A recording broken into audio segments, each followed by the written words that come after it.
Bugun ozroq noodatiy monolog variantidagi video bo'ladi. Demak, boshladik. Bugun juda qiziq mavzu. Keyingi 100 yil uchun top 10 ta kutilmalar haqida gaplashamiz.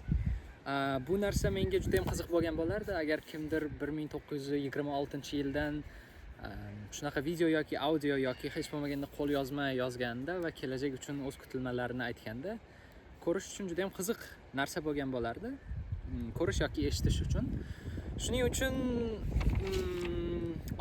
kichkinagina disclaimer berib ketaman. Bu yerda aytiladigan gaplar hammasi o'ta shaxsiy fikrlar va juda ham chuqur ilmiy yondashilmagan, demak, kutilmalar.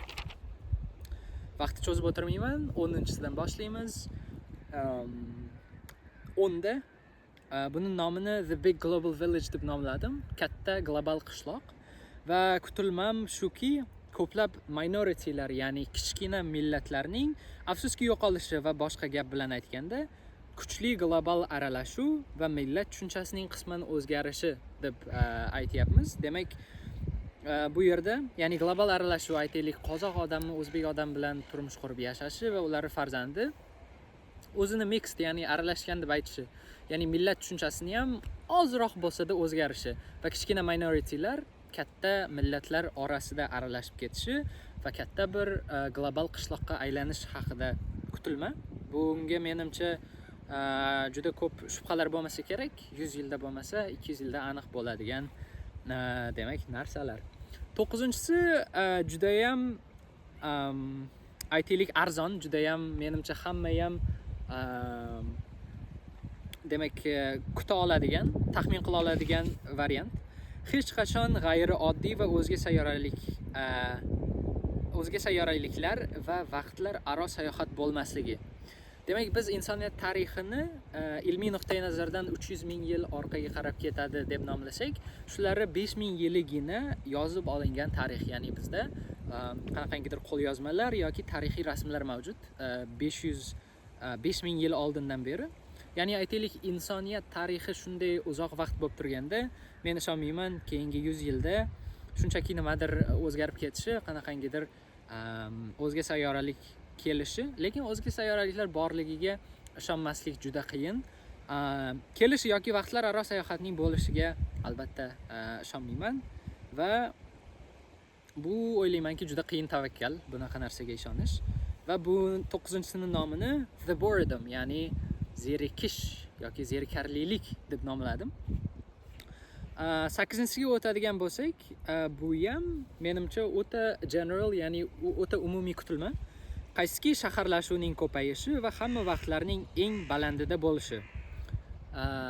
Va buni men taxminan o'yladim, 90% atrofidagi odamlar endi shaharlarda yashaydi va bizda hozirgi vaqt uchun demak misollar bor. Toshkent masalan, ya'ni markazlashuvning kuchayishi. Bu o'ylayman o'zi uchun o'zi javob beradigan kutilma. Markazlashuv juda kuchli va bu demak bu chapterning nomini Together Stronger, ya'ni birga kuchliroq deb nomladim. Qanaqangidir pozitiv yondashuv, lekin ko'ramiz. 7-si.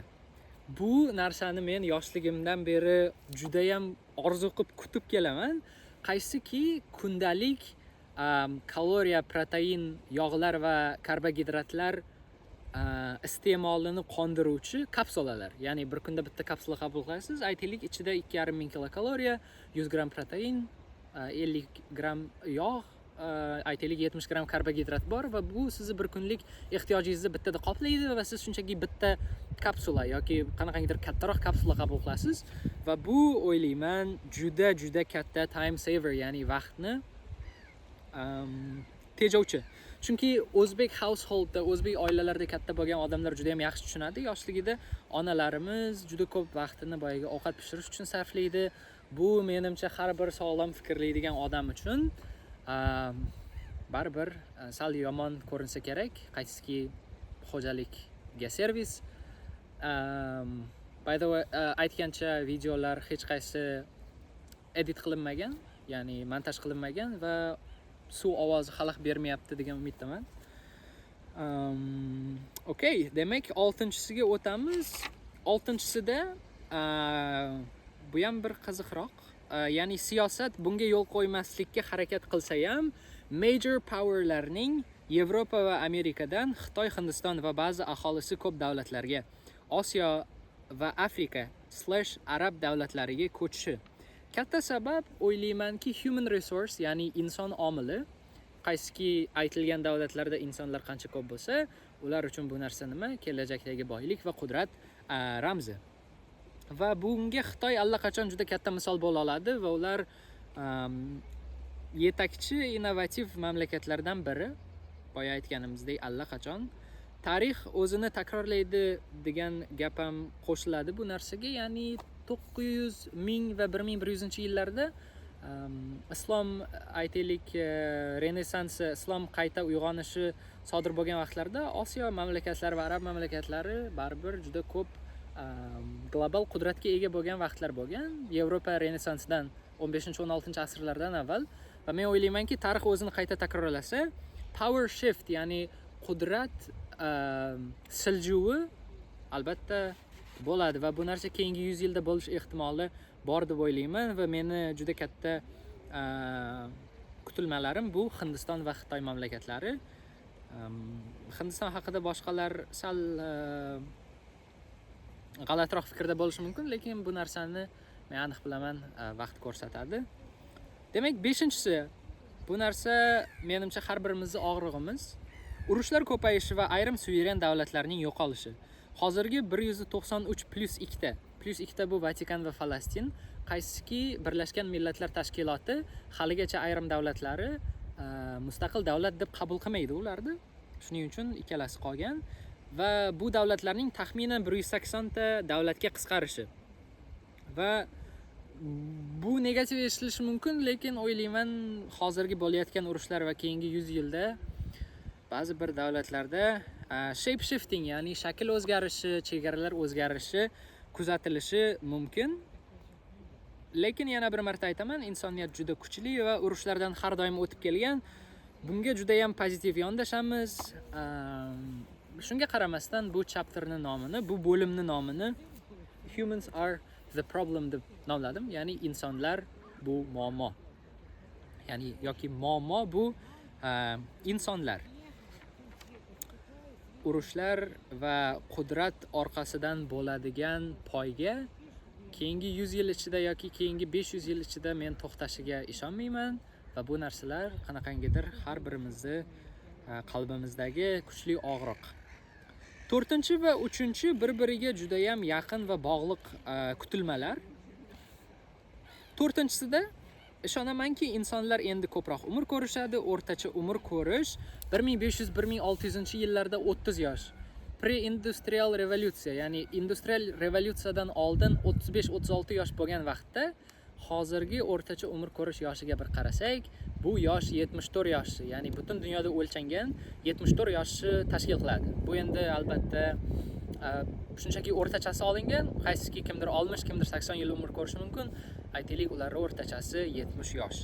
Endi 1800-1900-yillardan o'rtacha umr ko'rish yoshi 2 baravarga ko'tarilgan vaqtda biz qanday qilib kutmasligimiz mumkin? Keyingi 100 yilda insonlar 80, 90, 95 yillab o'rtacha umr ko'rishini, qaysiki 80 yoshda ham o'luvchilar bor va 100 yoshdan o'tuvchilar soni ham juda ko'p. Ya'ni insonlarda baribir hayot tarzi demak yana ham yumshoqlashadi, yana ham insonlar o'zini nima iste'mol qilishiga ko'proq e'tibor beradi va umumiy yashash yillari oshadi. Va bunga katta qo'shimcha sifatida aytib o'tishim mumkin va men bu narsaga juda kuchli ishonaman va qachondir keyingi 100 yil ichida inson hujayralarini qayta tiklovchi human cell regeneration amaliyotlari boshlanadi. Qaysiki bizni ruhimizni tanamizni ichida saqlab turish uchun xizmat qiladigan bizdagi jismoniy jism, ya'ni bizni hujayralarimizni qayta tiklovchi, qayta tug'diruvchi, qayta let's say generatsiya qiluvchi qanaqangidir tiklanish va muolajalar demak tatbiq qilinadi hayotga. Va keyingisi 3-chisi bunga juda ham yaqin va bu tug'ilish sonining kamayishi. Bunga kimdir qo'shilmaydi bilmadim, lekin bu narsa aniq bo'ladi. Inson hayoti qancha yaxshilangani sayi, uni farzand ko'rishga bo'lgan ishtiyoqi shuncha pasayadi. Pre-industrial revolyutsiya vaqti 1800-yildan oldin va 1800-yildan keyin insonlarda 6 tadan 7 tagacha, 7 tadan 9 tagacha bola ko'rish bir-biriga muvofiq ravishda deymizmi? Relatively bola ko'rish normal bo'lgan bo'lsa, ya'ni bu ham o'rtacha, kimdir 3 ta 4 ta bola ko'ryapti, kimdir 10 ta 12 ta va men o'ylayman, meni eshitib turgan o'zbek odamlar uchun ham bu juda ham oddiy holat. 50-60 yoshli o'zbek insonlarini, aka-ukalarini soni, masalan, meni dadam 8 ta aka-uka opa-singil va meni onam 7 ta aka-uka va opa-singil va bu hozirgi zamon uchun juda ham ko'p. Menimcha Yevropada aniq hech kim va O'zbekistonda ham juda ko'p odamlar endi 8 tagacha bola demak ko'rmayapti. Bu narsani juda tabiiy deb qabul qilaman va men sizga aytib berishim mumkin sichqonlar tajribasi haqida. Ya'ni aytaylik 100 ta sichqon korobkaga solindi, 50 ta demak ayol va 50 ta erkak sichqon va ularga har doim ovqat, suv va sharoit berildi va nima sodir bo'ldi? Ular reproduksiyani to'xtatdi. Ya'ni demak biz survive qilish uchun kurashishimiz shart emas, tirik qolish uchun kurashishimiz shart emas va endi biz bola ko'rish uchun yetarli darajada sabab ko'rmayapmiz degan juda bir tabiiy xulosaga keldi va men bu narsa bilan insonlar va hayvonlar o'rtasidagi bog'liqlikni qanaqangidir ahmoqona bog'lamoqchi emasman, lekin bu narsa juda ham tabiiy deb qabul qilaman. Yevropa va g'arb mamlakatlarida aytaylik, hayot tarzi muvofiq ravishda yaxshiroq bo'lgan mamlakatlarda tug'ilish soni juda ham kam va ba'zi mamlakatlar allaqachon o'zini aholisida pasayish kuzatilayotgan bir vaqtda Osiyo va Afrika mamlakatlari serfarzandlikdan demak to'xtamayapti. Mayli, hozircha farzandlar qut baraka, farzandlar demak ko'p serfarzandlilik yaxshi deb qabul qilamiz, lekin kelajakdagi kutilmalarim bu narsa uchun ya'ni pasayadi va hozirgi vaqtdagi ayni vaqtdagi o'rtacha tug'ilishlar soni butun dunyo bo'ylab o'rtachasi 2,3 ta har bitta ayol kishi uchun va bu juda ham baland emas, chunki er bilan ayol uchun ikkita hisoblaydigan bo'lsak, hozircha dunyo 0,3% o'sishda, ya'ni o'lim va tug'ilish sonlarini hisobga olganda. Demak,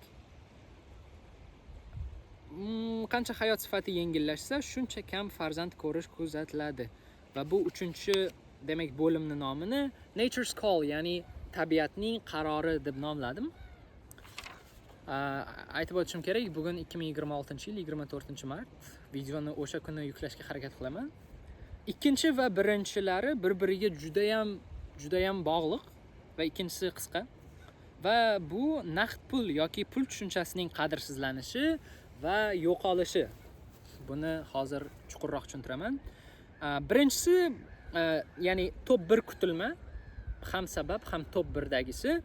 Asosiy sabab siz albatta kutgan va bilgandek, umid qilaman bu videoni hozir taxminan 10-15 ta odam ko'ryapti va bu video kelajakda mashhurlashishiga umid qilaman. U vaqtda oralaringda men bo'lmasam kerak, lekin juda ham qiziq bo'lgan bo'lardi. O'ylaymanki 100 yildan keyin.